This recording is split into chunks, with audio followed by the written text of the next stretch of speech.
I'm Stephanie. Hi, I'm Angela. We are the Ink Mages.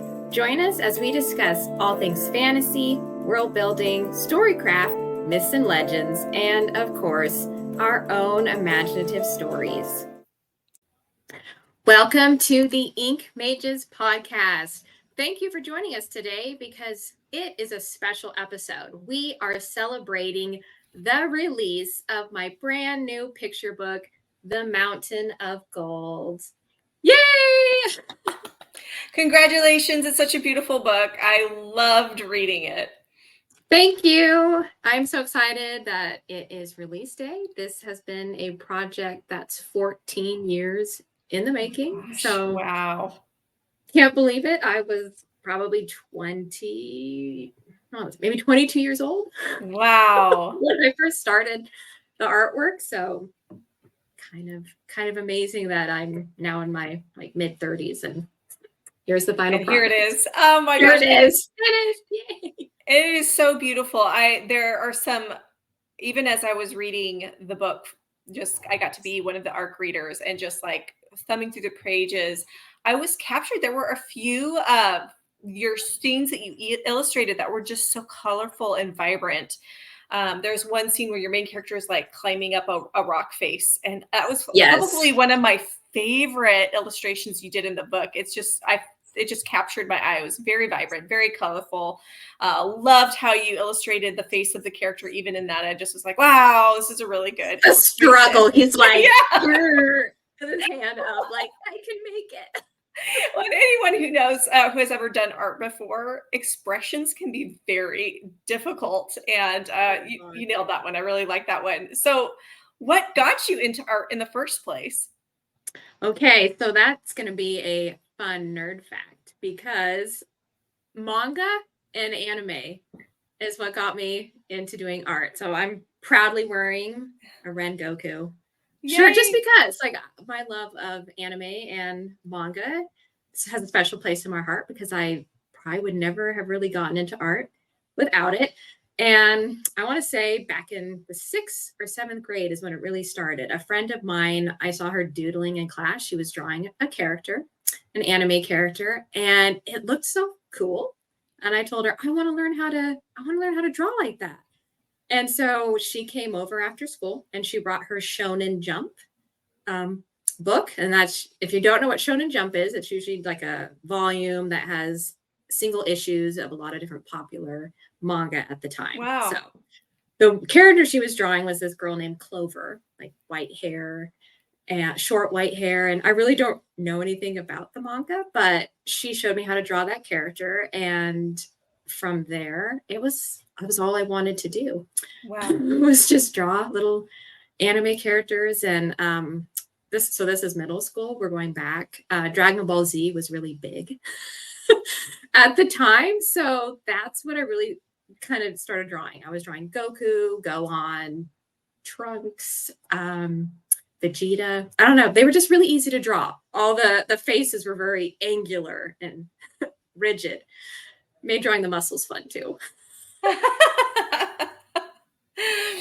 Well, and it definitely, I find that anime is a really great way to start drawing in the first place because the way that characters are designed in anime, they are so just beautiful, and their anatomy and the way they move and their hair and everything. It's just a really beautiful form of art, which is why I can see it captures people so much. Yes. And it's a great way to learn how to do expressions too. Right. Because it is a very expressive medium. Like the eyes get huge, or like it's like the angry little slants on the brows. And yeah, there's the fun chibi versions of characters that are really humorous. So yeah. Definitely I'd just draw for hours and hours. I'd play video games too, but then I would also have my creative side and I'd read. I was just doing all sorts of things as a kid, but I loved art and it became a passion. And so that's kind of why I decided to pursue fine art in college. It was honestly the only thing I wanted to do was art. Yeah. I've gotten to see some of the paintings in your house, and they're absolutely beautiful. And some of the character art that you've just recently come out with.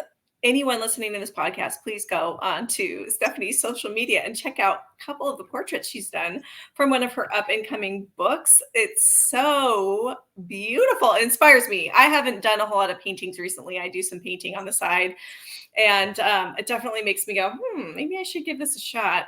Trying to Yes. do portrait of some of my characters for sure. You've pulled them off beautifully. I get the privilege because Stephanie's my friend of pre-reading a lot of her books. So Yes. so I get the 411, the head of news as far as like what the books are like that are coming out. And so those characters are epic.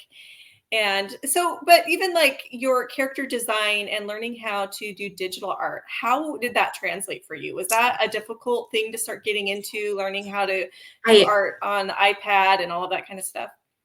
It was enjoyable. I feel like there's a different freedom with it. So it was my senior year of college at Southern Oregon University. I had a great graphic design teacher he was like a hippie. He reminded me of my dad. And he just loved to kind of just let you explore and do what you wanted. And that's when I had met or reached out with, or Fred had reached out to me wanting me to illustrate his children's book, The Mountain of Gold. And so I thought, hey, well, I'm learning how to do digital art right now. So I'm going to just kind of play with it. So during one of the classes, I did kind of a graphic novel version of The Mountain of Gold. And it was really rough. My style was pretty rough then, but it was a great way to kind of storyboard scenes ahead of time. And I learned how to use a tablet at that time, and I really liked it. I learned Photoshop and how to do layers. I really liked it, and it's quicker. It's quicker than painting. So if you followed my story of recently painting Tip from Heartsmith, I probably spent close to 20 hours. Wow. On one picture, whereas 20 hours could probably do a couple of illustrations. And the nice thing with digital is once you have a character vectored, you can copy it, you can tweak it, you could literally like remove his head and like plop it somewhere else if you need to, and just kind of change the expression a little bit. So as a medium, it's great for illustrating children's books. I don't know if I would want to freehand illustrate a children's book, but definitely digital was a good medium for this story. And, fun fact, I work for an illustrator, or excuse me, I work for a publisher. And that's really what's trending and done most of the time now is digital illustration, which looks just as real as some of the, fancy painted art that people have for their children's books because of technology and some of these amazing artists that are getting their hands on this tool. And it is nice because if you make a mistake, it's not like you're scrapping a painting and starting over. You can kind of go back and adjust and do all these incredible things. So for those who haven't maybe listened to some of our podcasts recently, we just had an update podcast. If you haven't listened to that, go check it out. Talking about all the things coming up from Stephanie and myself here soon. But could you tell us a little bit about the Mountain of Gold? Where did it come from? What's the story about? Yes. Tell us a little about Fred. Yes, that's exactly what I'm going to do. So Fred was in the military. He was in the U.S. military, and back in the 1950s, he was stationed over in Japan. So that is where he learned to speak Japanese, got familiar with the culture, fell in love with the people. I inherited his house, so I have a lot of things that he brought back from Japan. Wow. So he loved the art style. And so when he approached me with this book, I really wanted to pay homage to the Japanese culture and the artists. And I love the Japanese woodblock artists. So Fred got me this wonderful big book. I should have brought it so I could show it off. But this wonderful book of Hiroshige. It is a woodblock painter who just has wonderful, fanciful drawings of little Japanese people in this in the scenery with the mountains and the thoroughfares, the landscape, the rice paddies. So I just was flipping through and I thought this is great inspiration. And I definitely want to incorporate Kyrie, the main character, the boy here. Okay, yeah, here. Kyrie, he gets approached by a raven who has a tempting offer. So Kyrie wants to leave home. He wishes that he was rich so he could get away from his, boring little existence. And so when he meets this raven with this tempting offer of he can make all his riches come true, Kyrie leaves at once and journeys across ancient Japan, hoping that the raven will deliver on this promise. So they pass castles, they pass rice paddies, they go into thoroughfares, and I got all my inspiration from Hiroshige. So Wow. definitely check out the artwork if you've seen like the Great Wave or you've seen pictures Oh, yes. of Mount Fuji, and that kind of style. Just where the artwork is kind of, it's like flat because it's on a wood block, so everything's carved in there. It's just so Wow. pretty, and the backgrounds are very simple. That's what I really liked. So in the book, I didn't. Here's like one where it's a thoroughfare. Oh, So the yes. background, the sky is just a muted colors. The focus is on what's happening in the foreground. So that's kind of where I took my ideas on figuring out the composition. Well, it definitely comes to life that way. When you're looking at the images and the illustrations, you get a very clear feeling of Japanese folklore. You get a very clear, just by looking at the illustrations, that this is like a Japanese style of illustration. You captured it really well, because it reminded me of all the Japanese art that I had seen. And it's so beautiful. The character of the Raven, I have to say, is kind of my favorite because he's kind of fun and quirky and, Yeah. Villainous, but in a more like low-key trickster sort of way. Oh my And gosh, yes. This is my favorite. Let's see. This picture of him. Here we go. Yeah. Where he's just like on this little stand, oh, I smoking love his it. pipe. The pipe, that was definitely a Fred thing, for sure. He's like, I want Inky Na to be smoking, a pipe, like in every drawing.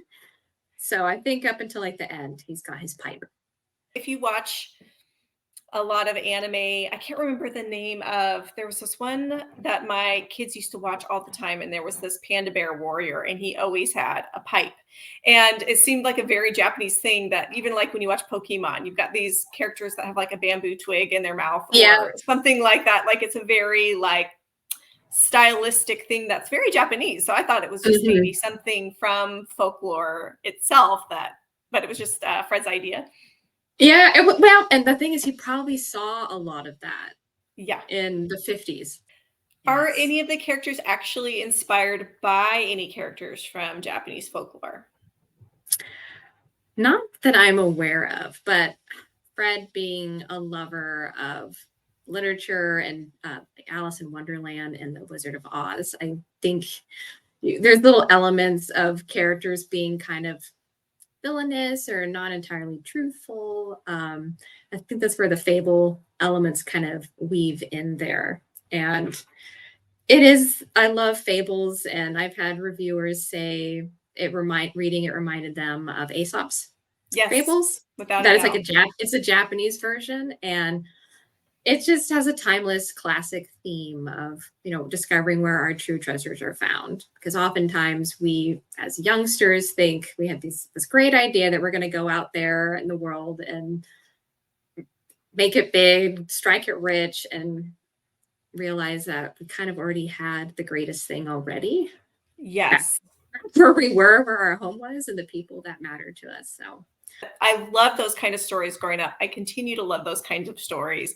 They capture you in a different sort of way. Yes. What is your favorite part of being able to illustrate and release this book? Well, okay. I mean, my favorite thing of being able to release it is because of Fred's memory. So Mm. Fred has passed away. He passed away in 2017. So the fact that I can now release something, that was meaningful to him and that we worked on together for almost like a year, Yeah.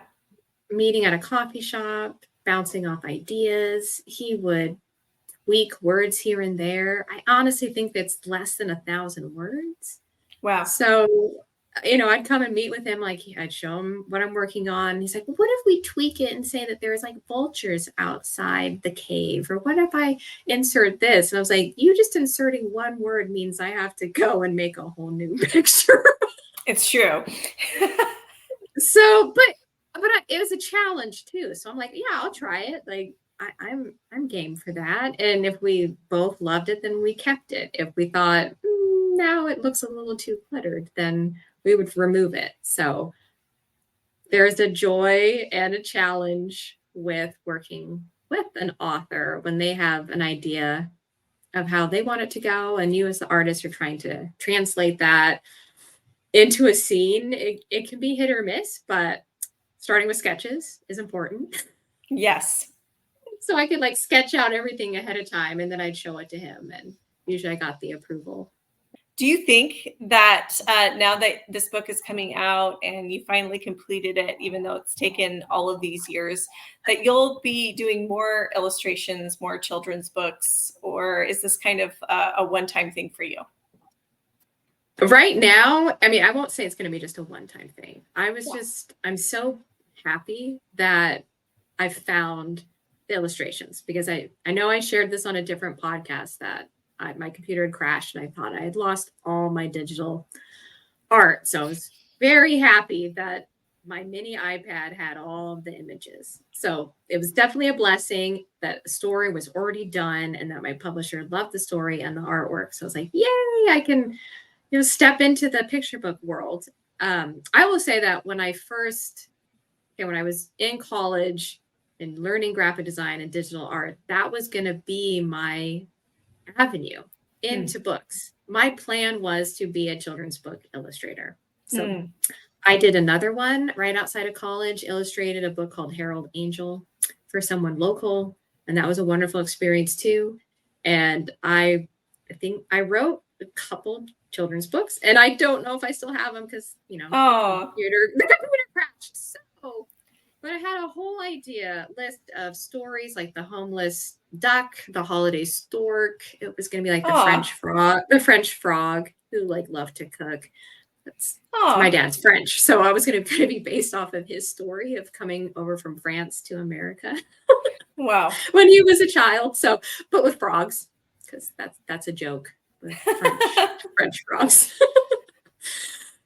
And who knows? I hope that one day I can revisit those stories and get back into illustrating. It's just at the time I'm really loving being a fiction, writing fantasy fiction, and that is my current passion. But I'm Yeah. glad that I am painting again and painting characters from my stories. And I hope to continue doing that. And maybe I will be getting a new iPad soon with Procreate so I can get back to doing some digital art, because I love both mediums. Yeah. I love them for the different perks that they have. Yeah. It's a digital illustration. You can whip it out in like an hour, 3 hours, and it's good. You can upload it real easy.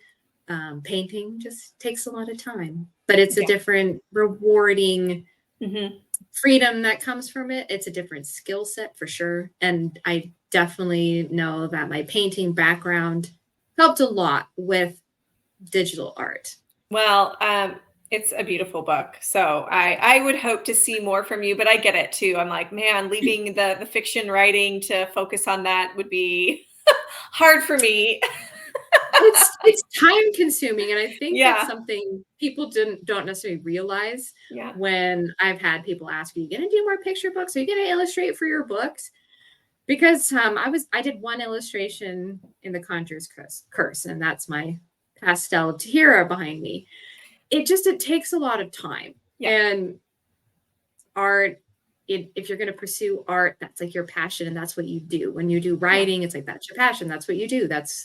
You have a life and you work. And so writing is kind of in your free time. It's hard to balance artwork and writing in my free time. I have to kind of do one or the other. So if I'm going to do a painting and I start a painting, now I know that this is 20 hours over the next 2 weeks of free time that I'm going to be investing, where maybe I could be working on a work in progress. Before I started writing, all of my creative free time was painting and drawing. Like I did that all the time. But once I started writing, it's like it lit a flame in me, and I have not had time to paint. Like when I have free time, I want to be writing a book. And so it's been hard for me to balance that. I've been wanting to get back to it, maybe spend some time painting, just because for me, it's more about just the fact that I enjoy doing it more than anything else. But it's completely gone to the wayside because I've got so many stories to tell. So it is hard to balance that. Yes. I kind of just had to dive back into it for my brain, my mind, my mental and emotional health. We have a whole episode on, writer's block, and where we talk about the importance of giving yourself grace and you needing other outlets to kind of step back. And that's for painting. Yeah. I had to get back into it. I needed something that didn't revolve around being in front of a screen, reading, editing, my books, or writing. So it's been good. It's been really good. And I feel happy. It's a different happiness. That comes over me when I create something and I can look back and like, oh my gosh, there's my character. And now I'm so excited to be able to, like when the Heartsmith does come out, I will be so excited that people get to see my envision of the character that I brought to life through painting and through words. And so that's what feels so rewarding too about The Mountain of Gold, that I didn't write it, but I was there every step of the way with Fred. And I would, maybe we should use this word. Maybe we can tweak this here. And then after he passed and I found it again, I was able to edit it and just, I wanted to retain his story. But as an editor, I knew there was just a couple of words here and there and punctuation that would need to be fixed. And now that I'm an editor, proofreader, I was like, that's right. I can do this myself. Because at the time when we were working on it, I was not an editor and a proofer. So I definitely saw things where I knew we needed to tweak. Well, I'm certainly excited. Today's the day that you get to go online and on Amazon and everywhere online, anywhere that books are available. Go and purchase this book and read it to your kids. And these kind of stories are invaluable. And I love that there's this book now that exists. Stephanie, I am in awe, because a lot of you see the product, but the work that goes into some of these books. Stephanie, over the last year, has released a second book to her series of The Iron Kingdom. She's now released a children's book, and she has 2 more books in the wings, and actually a third that she's starting that's coming out soon. Stephanie, how does that feel? Just over the time we've known each other, and the book that came out last year, and to see where you're at now with all of these books and the books that are in the process of being published. How does that feel? Amazing and super surreal. What is it? This whole week. Okay. So like leading up to today, I've just had these moments of thinking like, oh my gosh, I have 2 books out. I have 2 published books out. And today I have a 3rd book out. Another one's coming in October. I'm like, so that's going to be 4 published books.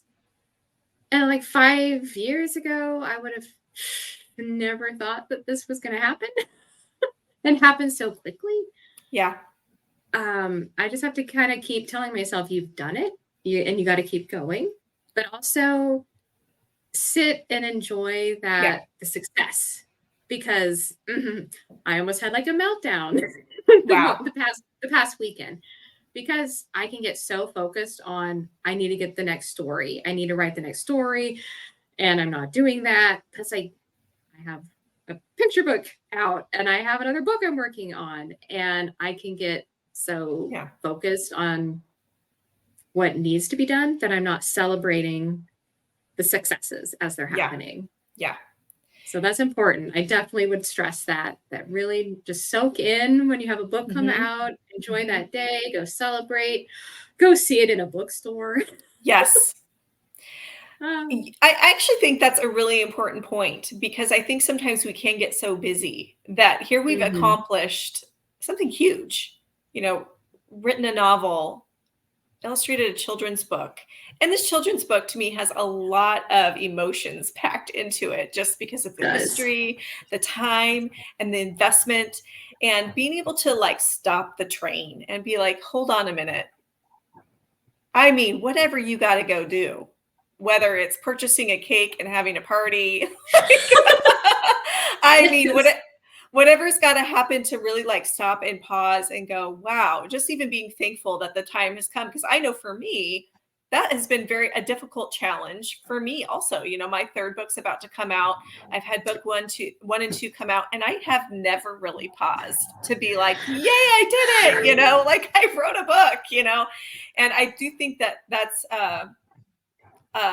a physical act of celebration is necessary to make us pause and actually appreciate what we've done.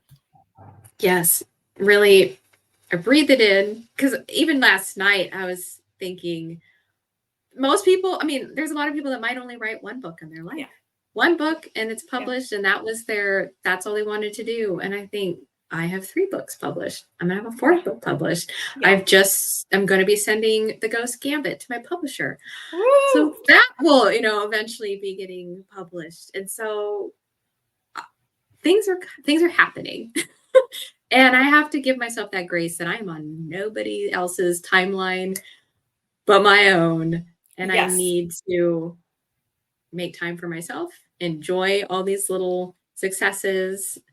So that way I'm not beating myself up and I'm not like in the grind and the trenches working on my work in progress.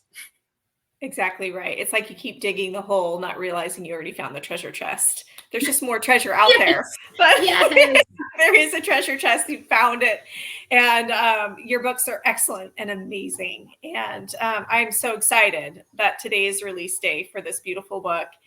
Tell us, we have something special for those of you who are Ink Mages listeners in regards to her book release today. Stephanie, go ahead and tell us about it. Yes, I'm going to be doing a special promo for just the listeners who have watched and tuned in to this episode. If you leave a comment and reach out to me, I will send you book swag for the Mountain of Gold. That includes a sticker and some anime stickers, possibly some magnetic bookmarks if I still have them available that are Japanese themed. So definitely leave a comment and check out my book, because it is now available where books are sold. Yay, I'm so excited. So please leave a comment, leave a like. Please make sure you go and purchase this book, especially if you've got kiddos running around the house. If you have family members who have kiddos, this is an excellent book. So go purchase that today. Also be paying attention. My book, book 3 of the Once and Future Chronicles, Arthur and the Golden Dragon, is releasing June 21st. So this month, be paying attention. There will be promos, there will be giveaways, there will be games on my social media. So if you are a fan and you want some swag and you would like to maybe even win a signed hardback copy of my book, be paying attention to all of those things that are coming up soon. Thank you for joining us, the Ink Mages. We so appreciate the people who are watching, who are commenting. We love hearing back from you, those that are affected by the interviews that we have had, who have been helped in their writing by some of our advice. And if you are an author and you write sci-fi and fantasy and are a clean reads writer, please reach out to us. You can find us on our Ink Mages Instagram page, on our Ink Mages Facebook page, and also on our websites, and sign up to get an interview. We do like to stick to fantasy sci-fi. That is the genre we know best and we love best. And we super love our sci-fi fantasy nerds. So please join us. Please sign up. And again, we cannot wait. We've got more exciting episodes coming your way. So we'll see you next time.